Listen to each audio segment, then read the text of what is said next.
नमस्कार दोस्तों, जैसा कि आप स्क्रीन पर देख सकते हैं, इंडियन एयरफोर्स के अंदर अग्निवीर वायु के लिए वैकेंसी आई है। दोस्तों, आप ये तो जानते ही होंगे कि इंडियन एयरफोर्स के अंदर अग्निवीर वायु एक शॉर्ट टर्म सर्विस है, जिसमें आपको केवल 4 साल के लिए अपनी सर्विस देनी होगी और उसके बाद आपको बाहर कर दिया जाएगा।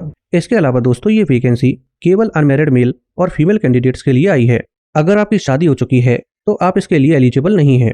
इसके एप्लीकेशन फॉर्म 7 जनवरी 2025 से शुरू हो चुके हैं और एप्लीकेशन की लास्ट डेट 27 जनवरी 2025 है। आइए दोस्तों, आज डिटेल में जानते हैं कि इसके लिए क्वालिफिकेशन क्या मांगी गई है, आपकी एज क्या होनी चाहिए, एग्जाम पैटर्न कैसा होता है, इसका सिलेबस क्या है और अगर आपका सिलेक्शन हो जाता है तो आपकी सैलरी क्या होगी। आइए दोस्तों, आप जानते हैं कि इसमें आपकी एज क्या होनी चाहिए। दोस्तों, इसमें आपकी एज 17.5 साल से 21 साल के बीच है। अगर इसे थोड़ा सा डिटेल में समझें तो आपकी डेट ऑफ बर्थ 1 जनवरी 2005 से लेकर 1 जुलाई 2008 के बीच है, तो आप इसके लिए अप्लाई कर सकते हैं और एग्जाम दे सकते हैं। आइए दोस्तों, अब जानते हैं कि इसमें आपकी क्वालिफिकेशन क्या मांगी गई है। दोस्तों, अगर आप साइंस सब्जेक्ट से अप्लाई करते हैं तो आपके पास 3 चॉइस है।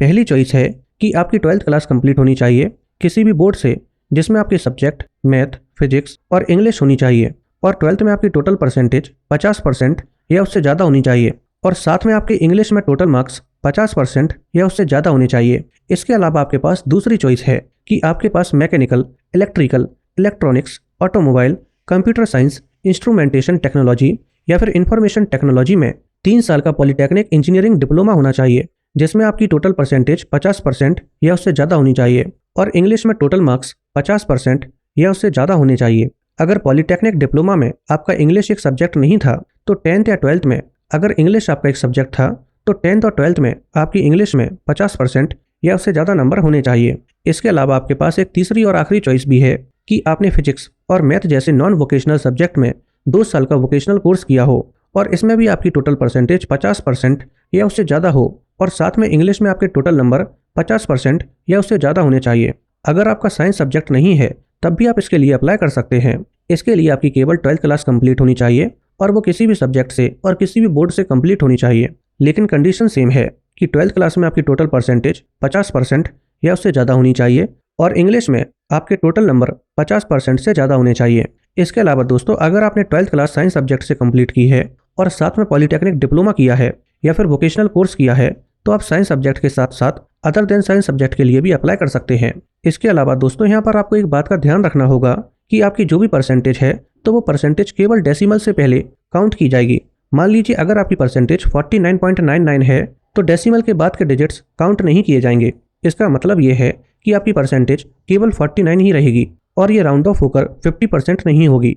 इसलिए आपकी टोटल परसेंटेज 50% या उससे ज़्यादा है, तभी आप इसके लिए अप्लाई कर पाएंगे। आइए दोस्तों, अब जानते हैं कि इसमें आपकी हाइट क्या होनी चाहिए। अगर आप लड़के हैं तो आपकी हाइट 152 सेंटीमीटर या उससे ज़्यादा होनी चाहिए और अगर आप लड़की हैं तो भी आपकी हाइट 152 सेंटीमीटर या उससे ज़्यादा होनी चाहिए। लेकिन अगर आप लड़की हैं और उत्तराखंड के नॉर्थ ईस्ट या हिली रीजन से बिलोंग करती हैं तो आपके लिए हाइट 147 सेंटीमीटर या उससे ज़्यादा होनी चाहिए। अगर आप यूनियन टेरिटरी लक्षद्वीप से बिलोंग करती हैं तो आपकी हाइट 150 सेंटीमीटर या उससे ज़्यादा होनी चाहिए। दोस्तों, ये जो हाइट में रिलैक्सेशन दिया जा रहा है तो इसके लिए आपको डोमिसाइल सर्टिफिकेट भी सबमिट करना होगा, तभी आपको हाइट में रिलैक्सेशन दिया जाएगा। आइए दोस्तों, अब जानते हैं कि इसमें आपकी चेस्ट क्या होनी चाहिए। अगर आप लड़के हैं तो आपकी चेस्ट 77 सेंटीमीटर होनी चाहिए और एक्सपेंड करने के बाद यानी कि फुलाने के बाद 82 सेंटीमीटर होनी चाहिए, यानी कि आपकी चेस्ट का एक्सपेंशन कम से कम 5 सेंटीमीटर का तो होना ही चाहिए। आइए दोस्तों, अब जानते हैं कि इसका सिलेक्शन प्रोसेस कैसा होता है। दोस्तों, इसका सिलेक्शन प्रोसेस 3 स्टेज में डिवाइड होता है। पहली स्टेज में MCQ फॉर्मेट में ऑब्जेक्टिव टेस्ट होता है, दूसरी स्टेज में फिजिकल फिटनेस टेस्ट और एडेप्टेबिलिटी टेस्ट होता है और तीसरी स्टेज पर फाइनली मेडिकल एग्जामिनेशन होता है। आइए दोस्तों, इन्हें भी थोड़ा सा डिटेल में जान लेते हैं। दोस्तों, अगर आप साइंस सब्जेक्ट से अप्लाई करते हैं तो आपका टेस्ट 3 सेक्शन में डिवाइड होता है, फिजिक्स, मैथमेटिक्स और इंग्लिश, जिसमें आपको टोटल 60 मिनट का समय दिया जाता है। अगर आप अदर देन साइंस सब्जेक्ट से अप्लाई करते हैं तब भी आपका टेस्ट 3 सेक्शन में डिवाइड होता है, इंग्लिश, रीजनिंग और जनरल अवेयरनेस, लेकिन इस टेस्ट में आपको केवल 45 मिनट का समय दिया जाएगा। और अगर आप साइंस सब्जेक्ट और अदर देन साइंस सब्जेक्ट दोनों के लिए एलिजिबल हैं और दोनों के लिए अप्लाई करते हैं तो आपका टेस्ट 5 सेक्शन में डिवाइड होता है, फिजिक्स, मैथ, इंग्लिश, रीजनिंग और जनरल अवेयरनेस, और इसमें आपको टोटल 85 मिनट का समय दिया जाता है और यहाँ पर हर एक क्वेश्चन के लिए 1 नंबर दिया जाता है और 1/4 की नेगेटिव मार्किंग भी होती है, यानी कि अगर आप 4 क्वेश्चंस गलत कर देते हैं तो आपका एक सही आंसर भी गलत कर दिया जाएगा। इसके अलावा इंग्लिश को छोड़कर बाकी सभी सब्जेक्ट बायलिंगुअल होंगे, यानी कि बाकी सभी सेक्शन हिंदी और इंग्लिश दोनों में होंगे। इसके अलावा दोस्तों, यहाँ पर आपको इस बात का भी विशेष ध्यान रखना होगा कि आपको हर एक सेक्शन में क्वालिफाई करना होगा। दोस्तों जैसे ही आप पहली स्टेज को पास कर लेते हैं तो आपको दूसरी स्टेज के लिए शॉर्टलिस्ट किया जाता है और आपके रजिस्टर्ड ईमेल आईडी पर दूसरी स्टेज के लिए एडमिट कार्ड भेज दिया जाता है।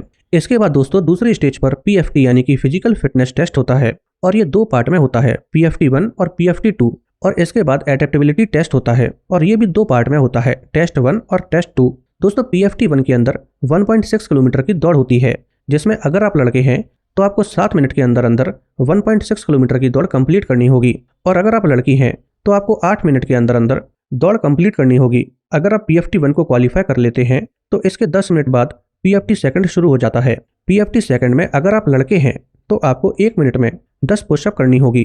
इसके बाद आपको 2 मिनट का ब्रेक दिया जाएगा, फिर उसके बाद आपको 1 मिनट में 10 सेटअप लगाने होंगे और फिर से आपको 2 मिनट का ब्रेक दिया जाएगा और उसके बाद फिर आपको 1 मिनट के अंदर 20 स्क्वाट्स लगाने होंगे।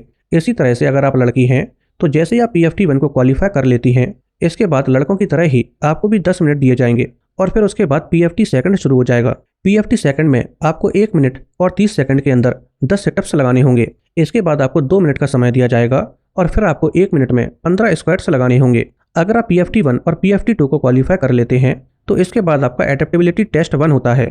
इसमें आपका एक ऑब्जेक्टिव टाइप रिटन टेस्ट होता है और ये केवल इसलिए किया जाता है ताकि ये समझा जाए कि आपकी तैनाती जियोग्राफिक टेरेन और ऑपरेशनल कंडीशन में की जा सकती है या नहीं। इसके बाद एडेप्टेबिलिटी टेस्ट सेकंड होता है और इसमें यह चेक किया जाता है कि आप इंडियन एयरफोर्स इन्वायरमेंट को एडॉप्ट कर पाते हैं या नहीं और मिलिट्री का जो जीने का तरीका होता है आप उसमें एडजस्ट हो पाते हैं या नहीं। इसके बाद फाइनली थर्ड स्टेज पर आपका मेडिकल एग्जामिनेशन होगा। इसमें काफ़ी सारी चीज़ें चेक की जाती हैं, जैसे कि हीमोग्लोबिन, प्लेटलेट्स, यूरिन सैंपल लिए जाते हैं और ECG वगैरह भी किए जाते हैं। अगर आप मेडिकल एग्जामिनेशन को पास कर लेते हैं और मेडिकली फिट होते हैं तो फाइनली आपका सिलेक्शन हो जाता है। आइए दोस्तों आप जानते हैं कि इसमें आपकी सैलरी कितनी होगी।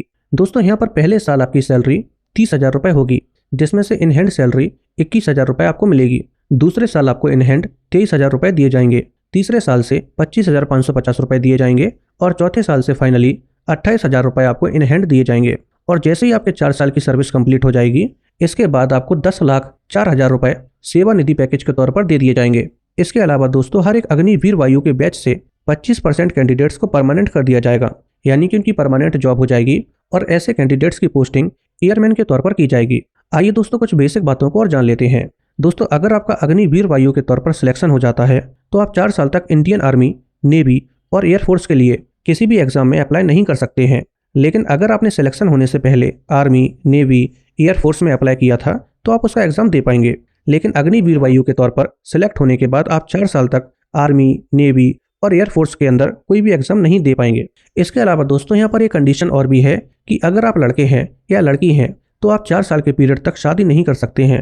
अगर आप इस बीच शादी करते हैं तो आपको डिस्क्वालीफाई कर दिया जाएगा और आपको इंडियन एयरफोर्स से बाहर कर दिया जाएगा। और अगर आप लड़की हैं और 4 साल के दौरान अगर आप प्रेग्नेंट हो जाती हैं तब भी आपको डिसमिस कर दिया जाएगा। इसके अलावा दोस्तों यहाँ पर आपको साल में केवल 30 छुट्टियाँ ही दी जाएंगी। दोस्तों अगर आपको ये वीडियो पसंद आई हो तो वीडियो को लाइक करके चैनल को सब्सक्राइब कर लीजिए।